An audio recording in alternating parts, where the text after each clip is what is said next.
Mayday mayday, this is air India 171। हम major power loss face कर रहे हैं। दोनों इंजन थ्रस्ट जनरेट नहीं कर रहे हैं। हम तुरंत रिटर्न कर रहे हैं। This is immediate landing request. Take off होने के 34 सेकंड बाद ही सिस्टम वार्निंग देने लगा। Master warning, low engine thrust, low engine thrust, stall stall. Captain के पास सोचने के लिए भी टाइम नहीं था। कैप्टन की आवाज में डर साफ झलक रहा था। क्या हुआ था इस दोपहर? क्या इस प्लेन को बचाया जा सकता था? आइए जानते हैं इस खौफनाक मंजर को। ये कहानी है एयर इंडिया फ्लाइट AI-171 की। अगर आपको हमारी कहानियां पसंद आती हैं, तो हमारे चैनल को सब्सक्राइब करें और नोटिफिकेशन बेल को ऑल पर सेट करें ताकि आप कोई भी वीडियो मिस न करें।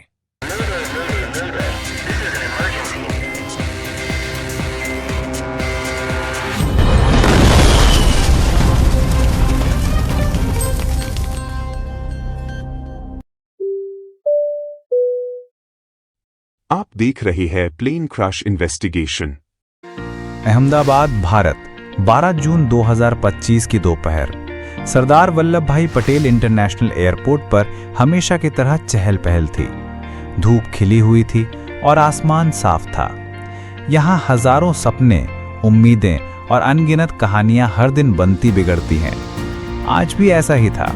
एयर इंडिया की फ्लाइट 171, एक चमकता हुआ बोइंग 787 ड्रीमलाइनर अपने 230 यात्रियों और 12 अनुभवी क्रू मेंबर्स को लेकर लंदन गैटविक एयरपोर्ट के लिए तैयार खड़ी थी।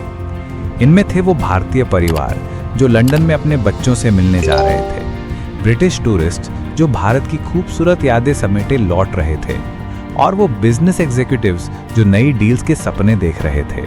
इस प्लेन की आखिरी उड़ान पेरिस से दिल्ली और फिर दिल्ली से अहमदाबाद थी, बिना किसी तकनीकी खराबी के।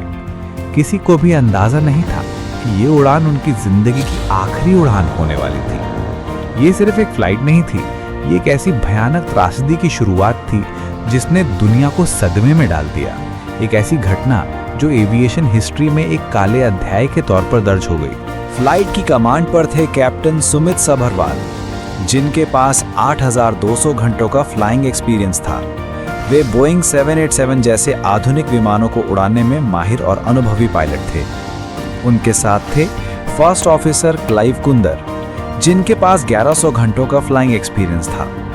कॉकपिट में उनकी केमिस्ट्री प्रोफेशनल और एफिशिएंट थी।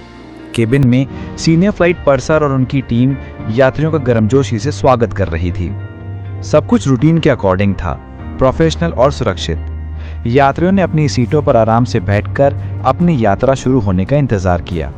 कुछ बच्चे खिड़की से बाहर देखकर खुश हो रहे थे, तो कुछ लोग अपने फ़ोन से आखिरी मैसेज भेज रहे थे, जैसे कि पहुंचकर कॉल करता हूं, मिलते हैं लंदन। दोपहर 1:38 पर एयर ट्रैफिक कंट्रोलर ने फ्लाइट AI-171 को टेक ऑफ की क्लियरेंस दी।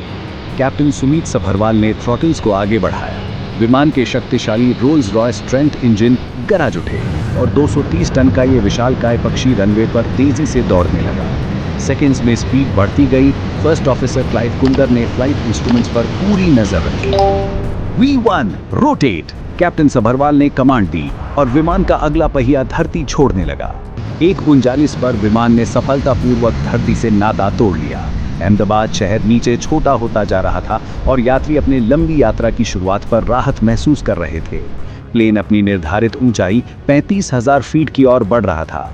केबिन में थोड़ी हलचल थी, जैसे लोग अपनी सीटों पर और आराम से बैठ रहे हों। ये एक सामान्य शुरुआत थी, एक सामान्य उड़ान की जिसमें हर कोई लंदन पहुंचने के सपनों में खोया हुआ था।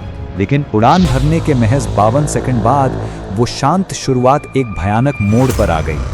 विमान ने अपनी ऊंचाई बनाए रखने के लिए संघर्ष करना शुरू कर दिया। 250 फीट की ऊंचाई पर कॉकपिट में एक चेतावनी गूंजी, master warning, low engine thrust, low engine thrust, stall stall. Captain Sabharwal और फर्स्ट ऑफिसर कुंदर ने एक दूसरे को देखा। उनकी आंखों में अविश्वास था। दोनों इंजन एक साथ खराब हो गए थे। ये एक ऐसी इमरजेंसी थी जो बेहद दुर्लभ मानी जाती है। एक ही समय पर दोनों इंजनों का पावर खो देना। विमान 625 फीट की ऊंचाई तक पहुंचने के बाद आगे नहीं बढ़ पाया। कैप्टन सभरवाल ने तुरंत एयर ट्रैफिक कंट्रोल को मेडे डिक्लेयर किया, एक अंतर्राष्ट्रीय आपातकालीन संकेत। मेडे मेडे, दिस इज एयर इंडिया 171। हम मेजर पावर लॉस फेस कर रहे हैं। दोनों इंजन थ्रस्ट जनरेट नहीं कर रहे हैं। हम तुरंत रिटर्न कर रहे हैं। This is immediate landing request. Captain Sabharwal की आवाज प्रोफेशनल गंभीरता से भरी थी, लेकिन उस बेकाबू होते हुए विमान का डर भी साफ झलक रहा था। कैप्टन सभरवाल ने पूरी ताकत लगाकर कंट्रोल स्टिक को पकड़े रखा। उनके दिमाग में तेजी से हर ऑप्शन घूम रहा था। ट्राई मैनुअल रिट्रैक्ट, कोई रिस्पॉन्स नहीं। लेकिन विमान का सिस्टम जवाब नहीं दे रहा था। उनका ड्रीम लाइनर अब एक बेकाबू मेटल बर्ड बन चुका था, जो हर पल नीचे गिर रहा था, अपनी अंत की ओर। We are going down, brace for impact. Captain Sabharwal ने भारी और आखिरी आवाज में कहा, जो कॉकपिट के रिकॉर्डर में दर्ज हो गई। और फिर वो पल आया, वो पल जिसने सैकड़ों जिंदगियों को एक झटके में खत्म कर दिया। उड़ान भरने के सिर्फ 5 मिनट बाद शाम 1:43 पर एयर इंडिया 171 नीचे आ गिरा। विमान एक आवासीय क्षेत्र में बीजे मेडिकल कॉलेज के हॉस्टल कॉम्प्लेक्स पर जा गिरा, जो रनवे से लगभग 4 किलोमीटर दूर था। एक भयानक, कानों को बहरा कर देने वाले धमाके के साथ प्लेन हॉस्टल बिल्डिंग से टकराया। आग का एक विशाल गोला आसमान में उठा, जिसने पल भर में सूरज की रोशनी को भी निगल लिया। धुएं का काला गुब्बार चारों ओर फैल गया, जिसने पूरे एरिया को अपनी चपेट में ले लिया और इस भयानक त्रासदी का प्रतीक बन गया। यह सिर्फ एक विमान दुर्घटना नहीं थी, ये एक भूकंप था, एक युद्ध का मैदान था, जिसने उस शान दोपहर को हमेशा के लिए बदल दिया। विमान का मलबा दूर दूर तक बिखर गया था। लोहे और एल्यूमीनियम के पिघले हुए टुकड़े, व्यक्तिगत सामान और पहचान से परे हो चुके शव, हर चीज त्रासदी की एक दिल दहला देने वाली कहानी कह रही थी। विमान में सवार 230 यात्रियों और 12 क्रू मेंबर्स में से केवल एक यात्री इस भीषण दुर्घटना से चमत्कारिक रूप से जीवित बच पाया, लेकिन उन्हें गंभीर चोटें आईं। जमीन पर भी हॉस्टल में मौजूद 29 बेगुनाह लोग इस दुर्घटना का शिकार हुए, जो अपनी रोजमर्रा की जिंदगी जी रहे थे। चारों ओर चीख पुकार, अफरा तफरी और बेबसी का माहौल था। बचाव दल तुरंत मौके पर पहुंचे, लेकिन उन्हें सिर्फ जले हुए अवशेष और भयावह दृश्य मिले। अग्निशमन कर्मियों को आग बुझाने में कई घंटे लग गए। घटना की तुरंत जांच शुरू हो गई। भारत के एयरक्राफ्ट एक्सीडेंट इन्वेस्टिगेशन ब्यूरो यानी AAIB ने यूके और यूएस के विशेषज्ञों के साथ मिलकर काम करना शुरू किया। यूनाइटेड किंगडम का एयर एक्सीडेंट्स इन्वेस्टिगेशन ब्रांच यानी AAIB और अमेरिकी नेशनल ट्रांसपोर्टेशन सेफ्टी बोर्ड यानी NTSB के विशेषज्ञ भी भारत पहुंचे। विमान के 2 महत्वपूर्ण instrument, black box, cockpit voice recorder जिसमें पायलटों के बीच की बातचीत और कॉकपिट की आवाज़ें रिकॉर्ड होती हैं, और फ्लाइट डेटा रिकॉर्डर जिसमें विमान की सभी तकनीकी पैरामीटर्स दर्ज होते हैं, दुर्घटना स्थल से बरामद कर लिए गए हैं। ब्लैक बॉक्स की बाहरी सतह डैमेज हो गई थी, लेकिन उम्मीद है कि डेटा सुरक्षित होगा। ये जांच के लिए सबसे महत्वपूर्ण सबूत हैं।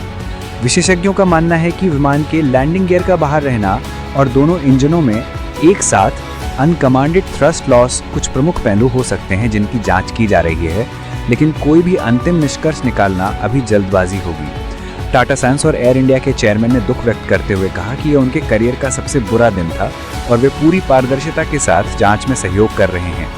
इस घटना ने एविएशन इंडस्ट्री को भी सवालों के घेरे में ला दिया है।